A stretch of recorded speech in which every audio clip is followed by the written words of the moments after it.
Assalamualaikum warahmatullahi wabarakatuh. Selamat malam Tribuners. Jumpa lagi bersama Erwanto, Redaktur Tribun Sumsel. Malam ini kita kedatangan tamu istimewa, Kepala Balai Karantina Hewan, Ikan, dan Tumbuhan Sumatera Selatan. Bersama kita Ibu Dr. Hewan Sri Endah Ekandari. Selamat malam Bu, selamat datang malam, di Tribun. Mas Wawan. Ya, terima kasih atas undangannya. Terima kasih juga sudah menyempatkan hadir ke studio kita. Sebelum kita bahas yang berat-berat Bu ya, kita mungkin sedikit wawancara tentang profil Ibu ya.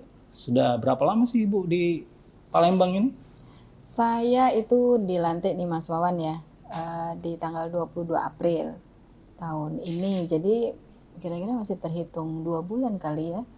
2 bulan saja. Tapi sebelumnya saya dari Bengkulu ditugaskan juga dalam waktu singkat nih Mas Wawan, 4 bulan. Tapi saya lama, 18 tahun di kantor pusat Badan Karantina Indonesia. Boleh tahu nggak background-nya Bu, pendidikan gitu? Iya. Kalau sekarang Mas Wawan ini kan undang saya untuk bicara masalah kopi ya. Tapi sebenarnya background saya adalah dokter hewan. Oh, dokter hewan ya? Iya, saya S1 di Universitas Airlangga. Profesi saya dokter hewan. Kemudian saya mengambil S2. Saya sudah lulus ya tahun 2009 di program Pasca Sarjana Kesehatan Masyarakat Veteriner IPB. Dan saat ini sedang menempuh untuk program doktoral di Universitas Hasanuddin, Makassar. Jauh ya? Jauh.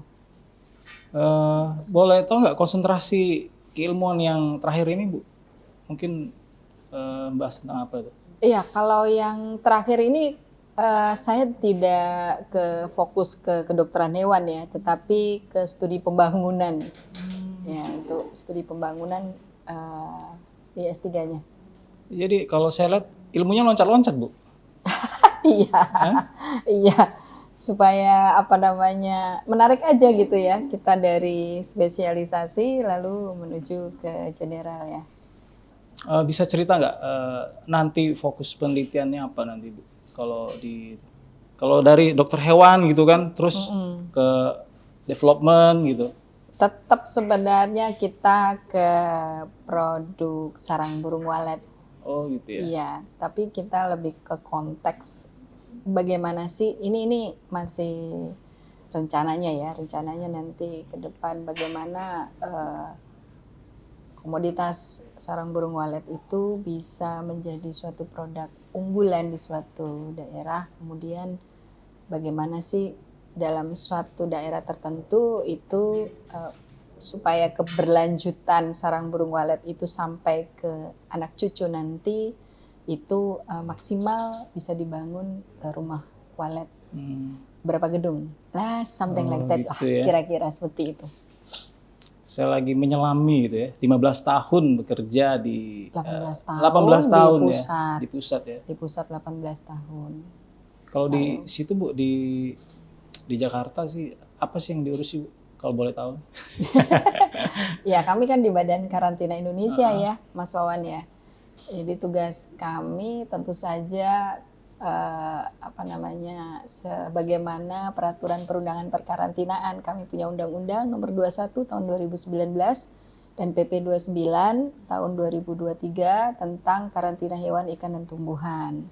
Nah, tentu saja kami itu melakukan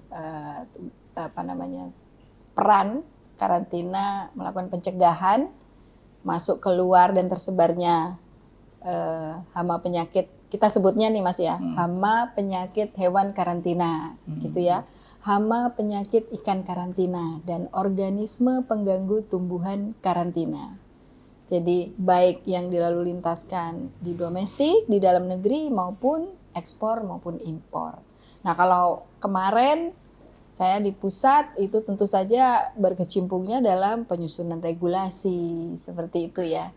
Lalu ketika kami ditugaskan di UPT, di Balai Karantina Hewan, Ikan, dan Tumbuhan Sumatera Selatan, nah kami memastikan bahwa segala operasional, tindakan penyelenggaraan perkarantinaan ini sesuai dengan undang-undang dan PP. Pengalaman Bu ya, 18 tahun kerja di tempat yang sama itu pasti ada pengalaman-pengalaman menarik gitu. Yang terus isu-isu seputar balai karantina ini yang paling berkesan tuh apa sih Bu? 2 pertanyaan tuh. Pertama apa tadi? Pengalaman yang paling menarik ya Di ya, Sumatera Selatan atau di profesi. Oh, oke. Ya. Ya, sebenarnya ketika saya bekerja di Badan Karantina Indonesia ya, yang sebelumnya adalah Badan Karantina Pertanian, sebenarnya pengalaman yang menarik itu mungkin ini menjadi sebuah pemikiran ya bersama harusnya nanti ke depan adalah kita nih masih koordinasi dan kolaborasinya itu antar suatu kelembagaan ya dalam melakukan ekspor ataupun melakukan impor ya atau lalu lintas ya distribusi di dalam negeri sendiri itu banyak mengalami kendala. Nah ini sebenarnya yang buat saya menarik dan ternyata ketika saya tiba di BKHIT Sumatera Selatan ternyata itu memang menjadi isu yang tidak hanya di Sumatera Selatan saja ya. Saya rasa itu dimanapun ada itu.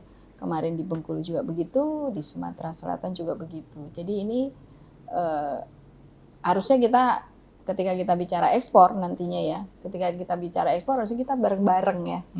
Karena tidak mungkin kami bekerja sendiri, menerbitkan sertifikat kesehatan begitu ya. Lalu komoditas ini bagaimana, hulunya seperti apa, harus dipastikan penjaminan keamanannya dan kesehatannya seperti apa. Nah ini banyak yang terlibat. Jadi itu sangat menarik. Kita masih kekurangan di situ.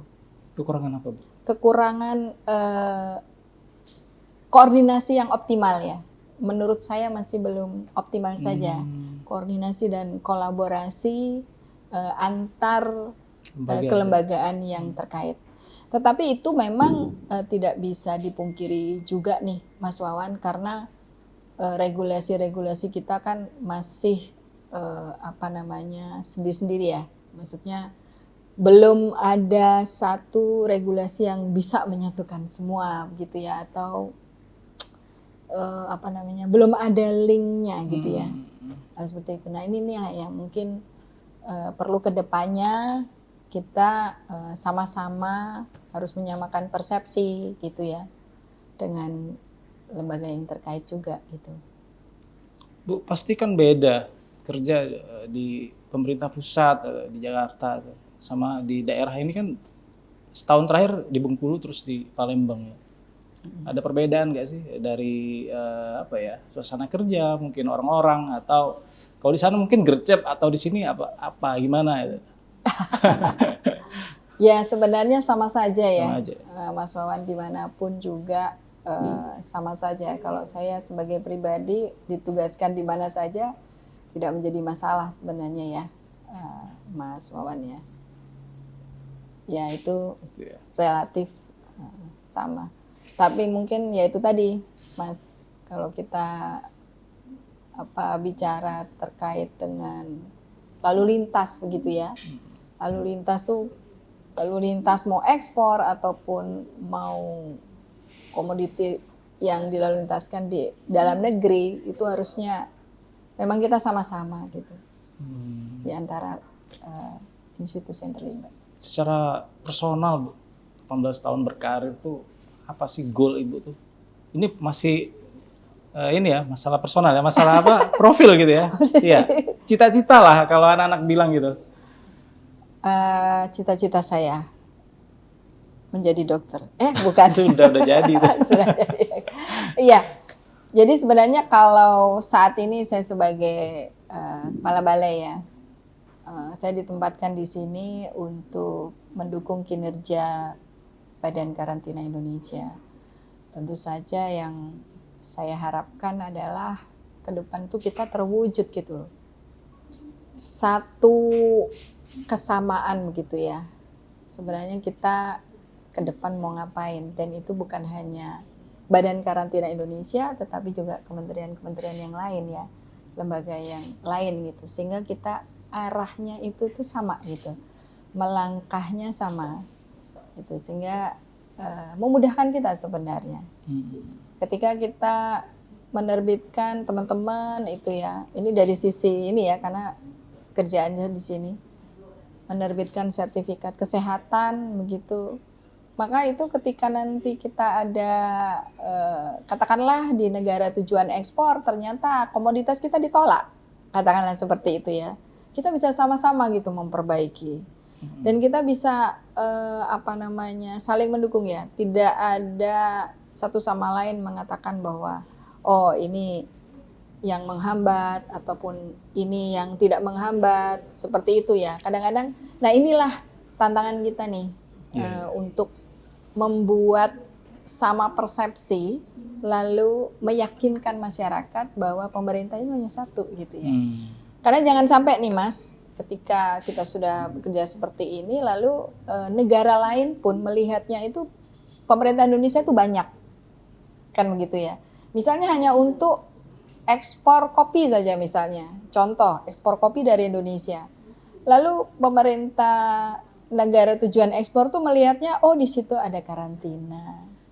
Nanti oh ada lagi kementerian lain misalnya, katakan Kementerian Pertanian. Nah itu harus sama gitu. Jadi mereka melihatnya satu saja, sehingga persyaratannya itu ya persyaratan yang kita terapkan, yang kita minta untuk eksportir memenuhi itu adalah persyaratan yang benar-benar memudahkan mereka, kemudian itu adalah dari pemerintah yang sama dengan tujuan yang sama. Ngerti saya. Ya paham ya. Jadi kadang-kadang nanti jangan sampai begini, yang kita dapatkan dari pengalaman ya, itu persyaratan kalau karantina nanti mudah, kalau nanti kementerian lain susah, misalnya sulit gitu ya. Nah jangan sampai seperti itu gitu, padahal sama aja. Jadi akhirnya akan ada dua pemerintahan gitu ya, dua negara, padahal negara Indonesia tetapi dengan dua. Ya. Ini kalau kita bicara ekspor ya, itu saya kasih contoh itu aja. Oke, mungkin sekarang langsung ke fokus obrolan. Waduh, ini berat nih. Berat ini. Berarti harus tambah kopi ya kayaknya. 2 jam ya. Enggak. Isu-isu seputar karantina Bu ya. Saya suka nonton itu penangkapan oleh aparat soal benih lobster kadang kayak gitu ya. Seputar itu kan biasanya Bu ya. Terus kalau hewan yang lain terenggiling yang suka saya tonton itu ya. Terus, nah bisa nggak dari sisi karantina itu menjelaskan itu, kenapa orang nggak bisa mengekspor itu? Padahal itu kan barang halal gitu ya. Maksudnya saya nggak tahu ya. Iya. Kenapa itu ditangkap gitu? Apa yang mereka kurang? Regulasi apa yang harus mereka penuhi supaya itu bisa diekspor? Iya, jadi kita kan lagi nggak bahas terenggiling ataupun BBL ya. Sebenarnya itu kan hanya contoh-contoh saja. Iya betul. Iya, paling banyak di TV kan gitu. Iya. Oke. Memang di kami itu di Badan Karantina Indonesia itu memang kita memiliki jenis-jenis komoditas ya yang kita sebut dengan media pembawa. Tadi media pembawa yang wajib periksa karantina. Kemudian kita juga memiliki daftar media pembawa yang dilarang. Nah, itulah yang menjadi acuan untuk kita melakukan tindakan karantina. Kami sebut tindakan karantina ya, Mas Wawan ya. Jadi tindakan karantina dan pengawasan. Tindakan karantina itu untuk melakukan pencegahan penyebaran penyakit yang tadi saya sudah sampaikan ya, untuk ekspor, impor ataupun yang dilalu lintaskan. Nah, itu. Nah, termasuk tadi kalau dikatakan contoh BBL, ya benih lobster, kemudian ada apa lagi tadi? Terenggiling gitu. Nah, itu tentu saja komoditas-komoditas yang memang sudah memiliki ketentuan-ketentuan yang ada mungkin pembatasan kuota dan lain sebagainya ya. Dan itu itulah yang disampaikan, itulah yang kita memang harus berkolaborasi dengan kementerian lain. Katakan kalau dengan BBL itu ada Kementerian Kelautan dan Perikanan ya. Kemudian terenggiling itu terenggiling masuk di hewan ya, itu ada kaitannya dengan Kementerian Lingkungan Hidup ya, kan itu pasti ada kuota tangkapnya mungkin ya. Nah, hal-hal seperti itulah kita selain melakukan pencegahan, kita juga melakukan pengawasan. Karena Mas. Jadi pengawasan itu terhadap apa? Pangan dan pakan ya. Kemudian terhadap sumber daya genetik. Kemudian terhadap jenis asing invasif. Satwa liar dan satwa langka, tumbuhan liar dan tumbuhan langka, agensia hayati. Nah, ketika kita bicara SDG, kemudian kita bicara terkait dengan JAI tadi, kemudian PRG ya, ada satu lagi produk rekayasa genetik, kita memang terlibat atau terkoneksi dengan kementerian yang lain. Salah satunya adalah Kementerian Lingkungan Hidup tadi. Nah, kalau BBL tadi Permen KKP ya, dan itu mungkin dibatasi untuk beberapa hal. Lalu kalau kita ngomongin banyak lagi komoditas yang lain Mas, yang dilarang, dilalu lintaskan ya. Jadi kita harus binding ya dengan kementerian yang lain untuk regulasi itu. Sebelumnya saya pernah podcast juga Bu ya sama teman-teman dari Balai Karantina.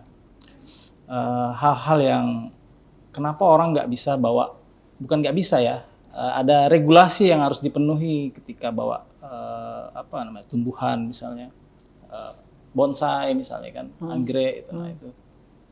Isu-isu seputar itu aja. Sebetulnya isu-isu strategis yang ditangani Balai Karantina ini apa aja sih Bu? Yang strategis loh, yang langsung ke masyarakat gitu. Paling banyak istilahnya kalau di mana? Misalnya di perlintasan bandara atau di pelabuhan gitu. Yang berpengaruh kepada masyarakat. Saya rasa sih semua ya berpengaruh ya sebenarnya. Apa yang dimaksud dengan maksudnya? Isu-isu penting Bu, maksudnya isu-isu yang paling banyak ditangani sama Balai Karantina maksudnya. Kalau kita itu tuh komoditas yang dilalu lintaskan itu kalau dari Sumatera Selatan ini kan banyak komoditas pertanian kayak kopi, kemudian kelapa ya kan? Kopi, kelapa, kemudian kalau isu-isu yang sekarang, nah ini mungkin yang berpengaruh ke masyarakat ini sekarang ini Kota Palembang ini kan ada program pembebasan Kota Palembang dari rabies. Penyakit rabies itu, Mas Wawan tahu ya, penyakit rabies itu kan menular manusia, bersifat zoonosis ya. Nah itu kami juga mendukung itu kan gitu ya. Kami juga ada regulasi-regulasi terkait dengan hewan penular rabies untuk lalu lintasnya. Nah ini memang jarang seperti itu ya, ini yang berpengaruh pada masyarakat ya. Lalu kemudian kita bicara kelapa ya, kelapa ini banyak juga, banyak permintaan tapi dari luar negeri ya, Cina, negara-negara lain. Nah ini kalau berdampak ke masyarakat tentunya masyarakat petani kelapa ya di Sumatera Selatan. Lalu kopi. Kopi juga ya? Ya kopi ini kan tahun ini sudah ke-8 kalinya kita ekspor ya, tahun kemarin ke-6 kalinya dan saya rasa itu akan tambah banyak gitu ya. Lalu kalau ikan, ya ikan tentu saja ada beberapa ikan dan yang sekarang mungkin yang kemarin itu boleh dikatakan menjadi isu yang menarik gitu ya. Di Sumatera Selatan adalah paha kodok. Paha kodok ini sempat diekspor. Ya, kemarin diekspor kemudian kerang darah. Tetapi ya Pak Kodok lagi-lagi itu terkena dengan kuota yang diterapkan oleh Kementerian Lingkungan Hidup. Nah, tapi mungkin bisa dibudidayakan. Nah, itu kan komoditas-komoditas pertanian yang dilalu lintaskan dan dilaporkan melalui karantina itu tentu saja berdampak pada masyarakat Sumatera Selatan untuk pertumbuhan ekonomi ya. Iya. Iya. Karena kita pun juga menilai value-nya ya, nilai dalam rupiahnya sampai berapa gitu. Nah itu mungkin yang berdampak ke. Kalau sawit Bu, sekarang banyak sawit juga. Sawit ya. Dia juga ya. Banyak juga sih kan kita penghasil sawit ya. Nah tapi kalau kemarin sepertinya fokus tuh nanti ke depan sepertinya kopi ya, kemudian kelapa. Kelapa tuh banyak sekali Bu, Ya. Mas. Di daerah sini tuh Sumatera Selatan tuh luar biasa. Kemarin saya barusan berkunjung ke agen kelapa ya. Itu 100.000 per hari. 100.000 biji itu ya? Iya, 100.000 biji buah kelapa per hari. Dan itu diambil dari daerah namanya Makarti ya. Makarti itu menggunakan tongkang, kapal tongkang. Itu 5 jam perjalanannya dan setiap hari itu. Makanya luar biasa. Saya sampaikan, wah ini jangan sampai kita masyarakat Sumatera Selatan itu nantinya tidak bisa makan ekspor ya? Kelapa karena kelapanya semua diekspor ya? Lalu kita kemahalan gitu harga yang dijual ini, kita kan langka. Luar biasa. Ngomongin target sih Bu ya, sudah berapa bulan di Palembang ya, di Sumatera Selatan. Target Balai Karantina sendiri apa sih Bu? Untuk yang tahun inilah, biasanya kan setiap lembaga punya target gitu ya. Nah, boleh nggak nih kita tahu? Iya. Ya, target saya sih sebenarnya kita bisa mendukung Sumatera Selatan ini tetap aman ya kan, tetap aman. Kemudian komoditas yang dilalu lintaskan memang tujuannya untuk diekspor maupun distribusikan ke luar daripada Sumatera Selatan ini tentu saja berkesinambungan, berkelanjutan, tidak ada masalah gitu ya. Bahkan sampai katakan di negara tujuan ekspor untuk yang diekspor itu tidak aman dan tidak ada laporan yang tadi itu seperti contoh yang tadi kita ngobrol ya, kena ada kandungan residu, kemudian terkena penyakit. Dan untuk mendapatkan itu tentu saja tidak bisa kita sendiri loh, Mas ya. Tentu itu hasil kolaborasi yang baik antara karantina dengan dinas-dinas yang terkait di Sumatera Selatan. Jadi target saya sih bagaimana kita menciptakan, bisa menjadi titik ungkit gitu ya, leverage untuk menciptakan kondisi yang bagus. Dan mudah-mudahan gitu bisa menjadi titik ungkit pemerintah Sumatera Selatan membangun sebuah ekosistem itu yang baik buat pelaku usaha gitu ya, sehingga memudahkan nanti kami dalam melakukan pekerjaan dalam menjamin kesehatan dan keamanan komoditas yang dilalu lintaskan melalui Sumatera Selatan. Oke. Ngomongin apa lagi? Masalah kopi tadi udah Bu ya, kelapa juga banyak itu ya. Terus ada lagi komoditas kayak rempah gitu ya, timpang rempah itu. Saya suka nonton di media sosial itu ada potensi ekspor yang menjanjikan katanya. Kalau dari Sumatera Selatan sendiri ada sih nggak sih yang kayak gitu, yang mengajukan gitu? Iya. Sampai saat ini mungkin belum ya, tetapi kita mungkin potensi untuk lada ya. Ada. Kemudian vanili ya, seperti itu ya. Kalau kebutuhan akan rempah-rempah saya rasa pasti akan banyak ya, terutama India ya. India dan negara-negara lain pasti kita kan kaya ya kan rempah-rempah. Nah kalau seperti itu Mas Wawan, memang itu kita tidak hanya sekedar bicara ekspor kemudian karantina itu harus melakukan penjaminan kesehatan dan keamanannya, karena itu banyak hal yang akan terlibat, termasuk ya kesinambungan, bagaimana membuat petani gitu ya, petani atau pekebun rempah-rempah itu bisa terus dia memproduksi gitu ya. Jangan sampai nanti sekali ekspor begitu ya.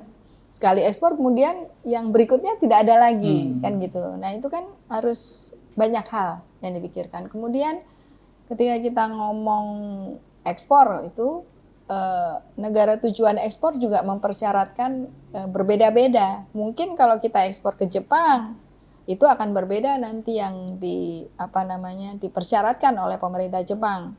Berbeda dengan pemerintah Malaysia ataupun pemerintah Australia gitu ya, sangat berbeda. Nah, kita tuh punya beberapa kita punya akses karena kita karantina ini juga sebagai tools dalam perdagangan antar negara ya, kita punya data-data itu. Negara-negara tujuan ekspor mempersyaratkan apa saja. Ada beberapa yang sudah kita data. Kalau saya petani itu, saya mau ekspor, tentu ada rule tadi ya dari Balai Karantina. Oh iya, nah pasti. itu apa sih aja sih Bu yang mesti dipenuhi gitu? Jadi Misalnya saya petani nih. Iya. Mas Wawan. Iya. Petani belum tentu eksportir, kan begitu? Oh iya. Iya kan? Iya, betul juga. Petani bisa saja eksportir ya. Petani bisa saja menjadi eksportir atau petani hanya memasok aja sebagai supplier saja, gitu tetapi eksportirnya akan berbeda. Nah, itulah makanya ketika kita bicara sebuah komoditas untuk dilalu lintaskan, itu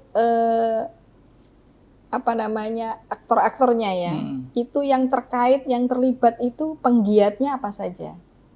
Kalau seperti kopi nih, contohnya kalau kopi kan ada pekebunnya, petaninya, kemudian ada pengepulnya, setelah itu mungkin ada produsennya, pabriknya, yang punya pabrik, kemudian eksportirnya, kan begitu ya. Iya. Termasuk kelapa. Kalau kelapa kemarin itu petani kelapa, lalu petani kelapa mengumpulkan kelapanya ke pengepul-pengepul.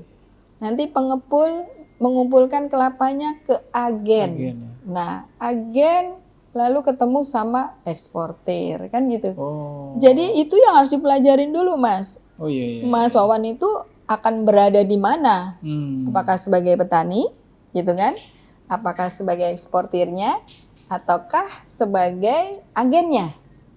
Nah, itu yang harus dipelajarin. Jadi menurut saya nih Mas Wawan, kalau kita bicara lalu lintas ataupun ekspor, itu pun ya, kita juga harus kita sebagai pemerintah itu ya bersama-sama karantina, baik karantina maupun dinas-dinas yang terlibat gitu ya, harus mengetahui proses bisnis itu gitu. Penggiat-penggiatnya itu siapa aja gitu. Lalu harus dipelajarin juga nih permasalahannya apa gitu. Dari petani mengumpulkan ke pengepul, permasalahannya apa? Misalnya mungkin selama ini pengepulnya nggak mau bayar langsung, katakan seperti itu ya, itu kan jadi masalah juga kan. Misalnya bayarnya entar-entaran gitu, sebulan lagi. Gitu. Lalu kemudian dari pengepul ke agen, permasalahannya apa lagi? Kemudian dari agen ke produsen, ke pabrik. Nah di pabrik itu mungkin permasalahannya beda lagi kan. Mungkin pabriknya ya padanya dan lain sebagainya. Belum nanti harus memenuhi persyaratan negara tujuan ekspor kan gitu Mas. Jadi memang itu banyak iya, jadi kami di pemerintah itu kalau menurut saya ya, Mas Wawan, ketika kita bicara ekspor, kita harus atas nama Indonesia. Kita harus bareng-bareng dan kita harus memahami apa yang menjadi masalah dari eksportir itu apa, yang ada di lapangan itu apa. Sehingga ketika kita mengetahui alur proses bisnisnya dan permasalahannya, kita bisa memitigasi resiko itu lebih awal sehingga kita bisa memberikan kejelasan kepastian kepada eksportir. Nah, gitu, Mas Wawan. Oke. Jadi berminat menjadi Nggak jadi eksportir deh. atau jadi petani? Saya minum kopi aja lah. Ah, iya, iya. Iya. Mungkin terakhir Bu ya, harapan Ibu sih dengan keberadaan balai karantina, terus perannya dalam mengembangkan perekonomian masyarakat nih, apa nih ke depannya? Iya, tentu saja itu tadi yang saya sampaikan ke Mas Wawan bahwa kehadiran kita di sini tentu saja ini adalah sama-sama ya kita memajukan, kita sama-sama walaupun kita institusi pusat, pemerintah pusat, tapi kami di sini untuk memastikan bahwa aman Sumatera Selatan ini dari penyakit hewan, penyakit ikan, penyakit tumbuhan, ya. Kemudian kita juga mendukung untuk perekonomian di Sumatera Selatan bisa tumbuh ya. Tentu saja hal itu tidak bisa serta-merta dilakukan oleh kami sendiri karena kami itu ada di tempat-tempat, kita sampaikan tempat-tempat pemasukan dan tempat-tempat pengeluaran yang sudah ditetapkan. Kami hanya ada di bandara, kemudian ada di pelabuhan, kita ada bandara SMB yang sekarang statusnya udah naik ya Mas ya, menjadi internasional, dan tentu saja ini ada giat-giat kita juga, termasuk salah satunya adalah besok kita akan binding dengan Angkasa Pura untuk sama-sama menyamakan persepsi bersama petugas APSEC Angkasa Pura ya, untuk melihat komoditas wajib periksa karantina yang ada dilewatkan lewat kargo dan lewat X-ray. Jadi kita harus sama-sama bacanya gitu. Misalnya, oh kelihatannya ini BBL nih gitu kan. BBL itu seperti ini kalau lewat kargo kelihatannya lewat X-ray ya. Kemudian harus sama. Karena jangan sampai oh yang ini BBL. Ternyata bukan, ini adalah udang kaca misalnya kayak gitu. Kan itu kan sering juga kan, karena BBL itu sering nilainya tinggi dan sering diselundupkan. Jadi kita harus sama-sama persepsinya. Contohnya salah satunya adalah itu kegiatan kita. Nah itu untuk Sumsel yang nanti aman gitu ya.